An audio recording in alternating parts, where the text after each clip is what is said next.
Welcome to Fun and Games Side Quests. Every episode is a different host sharing a video game they love and why they love it. Hey everybody, my name is Bob Buel. I'm from the podcast 99 Questions. It's an interview show that, exists on the internet.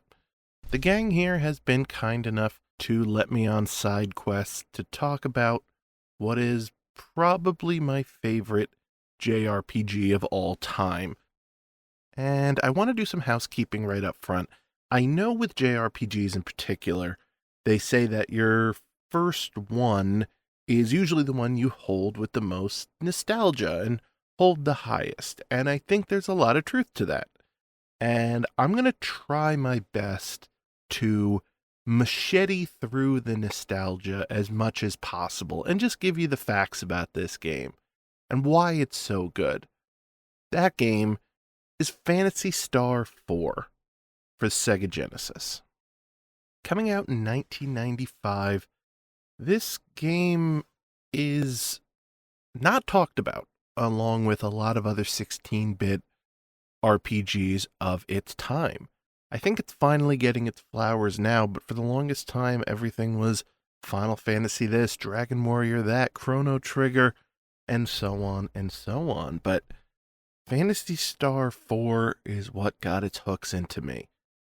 The epic conclusion of a 4-part saga that truly spanned across planets, decades, generations, and everything in between. The Phantasy Star series in general has always done a really good job of subverting against the high fantasy formula. This is more akin to a Star Wars combination of technology and magic than it is D&D. Starting on the planet Motavia, a desert planet that's still recovering from the acts of the previous games. You are a rookie in a hunter's guild, backed with your veteran cohort, going on your first main adventure. You're going into this blind just as I was in 1990-something. This game, even though it's the 4th part of a series, makes you feel like you're living in a world. It makes you feel like there is backstory that came before you, things that you don't fully understand but have to live with. It's an interconnected story, and whether you played the past games to know it or not, you're feeling the ramifications of every previous Phantasy Star title right here. That's what I loved about it. It felt like you were living in the reverberations of someone generations ago. And if you played the rest of the series, you would find out you absolutely are correct. The first thing you really hook onto with Phantasy Star IV is the characters, in my opinion. They are incredibly likable, incredibly well fleshed out, with sprite work and battle animations that give them their own personality. Even through just a handful of lines of dialogue, you know all these characters right from the jump. Chaz, the rookie in the Hunters Guild that you start as naive as he is arrogant, coming out of the gates with all the fervor that he can muster, being knocked down the ladder just as fast as he's trying to climb it, but with unlimited potential. Alice, your veteran partner in the Hunters Guild. She's lived a life before you, and she's not afraid to hide that. And she is stronger than you are, but maybe not that you're ever going to be. Rune, a coy but braggadocious wizard who clearly has some sort of romantic past with Alice that's going to remain as mysterious as his incredible magic. Han, a student at the local academy where you get your first mission. He thinks he knows everything, and he knows absolutely nothing. And Alice is going to make sure to get every dime possible out of this young, overeager student who wants to help more than he knows. Grizz, a native Motavian, this alien creature, almost a cross between a Wookiee and an Ewok in a mysterious large robe, Always with a battle axe and a quick quip by his side, this is your tank of the group.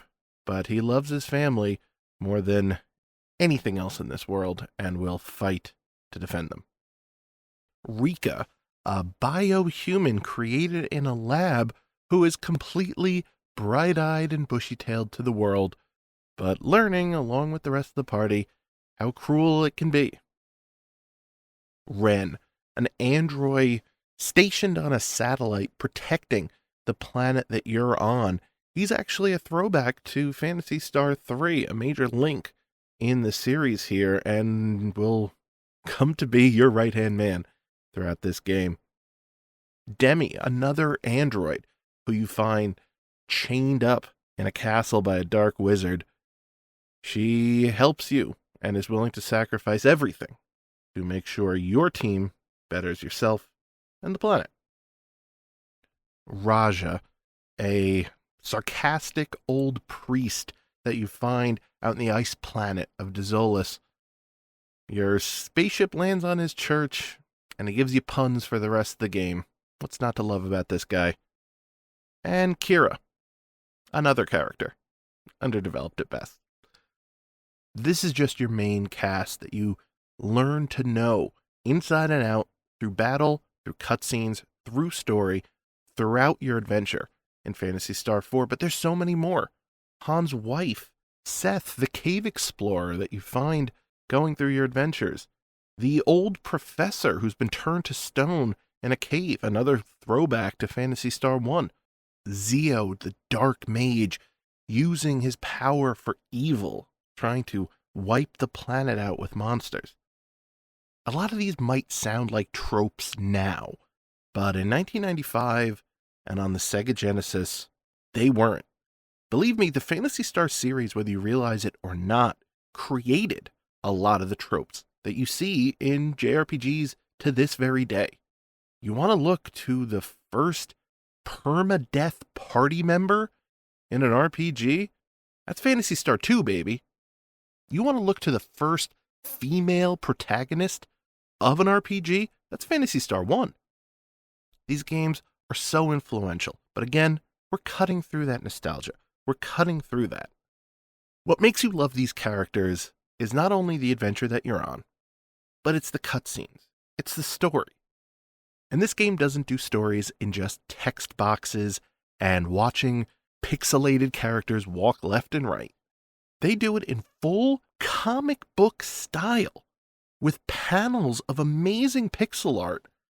These are absolute works of art that breathe so much life into the story and so much personality into these characters, so much life into this world. You're not having to fill in the gaps with your brain here. They tell you the story, they tell you what these people are feeling, and they show it to you. The battle mechanics, I love. They are fluid and unique, and every character gets their own unique animations when they're doing spells, attacks, anything in between. This is not just fighting through a menu, and this is not just watching people do one stock animation. This changes. You change out the sword, and the animation looks different. You change out the weaponry, and the animations reflect it. This might not sound life-changing in the year 2025, but on a Sega Genesis, man, it was. The game even featured mystery within its own battle system in the form of combo attacks. Attacks that you needed to learn that would combine the magical abilities or skills of your different party members. If you used a fire spell along with an ice spell, along with a wind spell, and those three characters went back to back, they would perform a unique, ultra-powerful move that you would have to discover. 15 of them in the game. It felt like you were unearthing secrets about this world, even in battle. This game also features mechanics that I don't understand why more games do not pick up on them, like the macro system. It allows you to preset your entire team's moves, and then you can go into macro number 1 or macro number 2 before you start a turn. You can set one to just be all attack, So at the beginning of your turn, you don't have to select attack for every single character.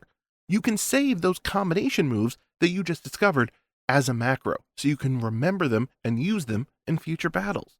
This was brilliant, and it made the game speed along at such a fantastic feeling pace.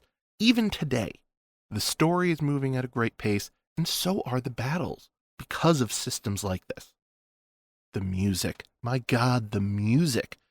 From the intro theme right on the main title, it slaps you with some of the best Genesis music you've ever heard.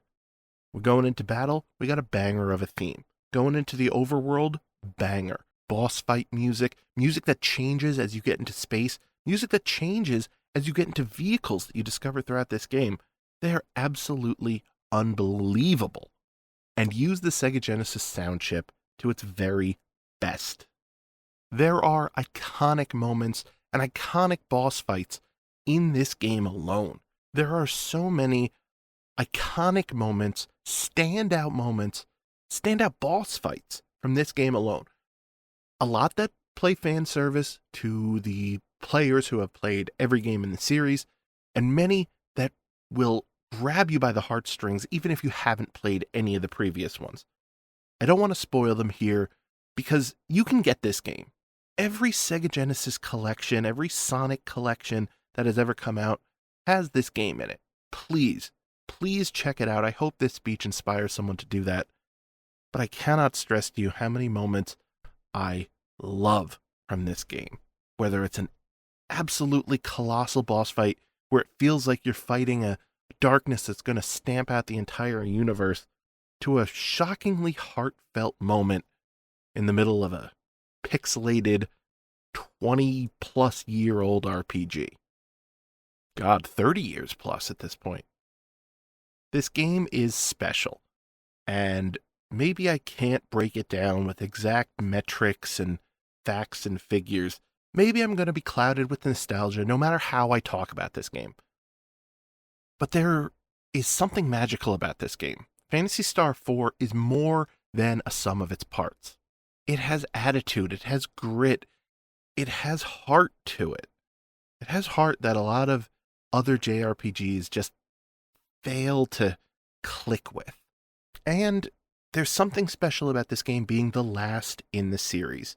Yeah, Phantasy Star Online continued a few years after that on Dreamcast, but that's not really this series.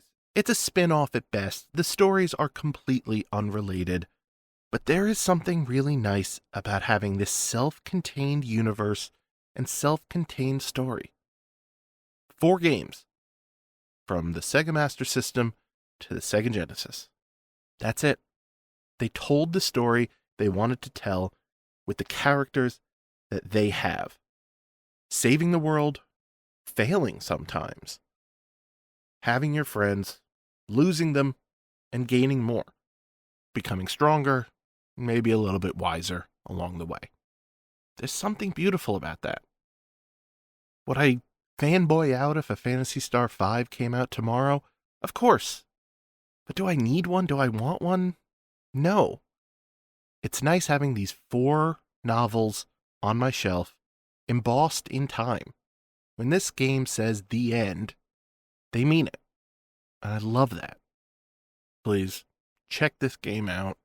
I'm so glad it is finally getting its flowers because I've been ranting and raving about this game for, well, we did the math, about 30 years now, and I can't get enough of it. Phantasy Star IV is my favorite JRPG of all time, and I don't see anything topping that anytime soon. One more time, my name is Bob Buel. I host, edit, and do everything for a podcast called 99 Questions, where I interview all sorts of interesting folks from just about every range and medium. Comedians, actors, games industry folks. I've been doing the show for over 5 years. I promise if you check it out wherever podcasts are found, you're going to find a couple names that you recognize. A couple folks that have already been right here on this show. So check it out if you want. Keep listening to the Fun and Games podcast. More than anything, Happy gaming! Do you find yourself playing older games and wishing that there were new discussions about those games? Enter Tales from the Backlog. Hi, I'm Dave Jackson, and on each episode, I'm joined by a guest to break down those games that may be stuck in your ever-expanding backlog. Each episode looks at one game in depth, focusing on mechanics, story, music, and other aspects with no spoilers until a clearly marked spoiler wall in the middle. If you've played the game, go ahead and climb that spoiler wall and enjoy in-depth story discussions, and if not, jump out when we warn you and maybe go play that game for yourself. We have over 100 episodes in the feed, everything from Disco Elysium to Tunic to discussion episodes about how to get into horror games, and if games actually need to be fun, or if they have more to offer. I guarantee that there's something in there for everybody. Once again, that's Tales from the Backlog, available wherever your podcasts are found. CPOV. CertainPOV.com.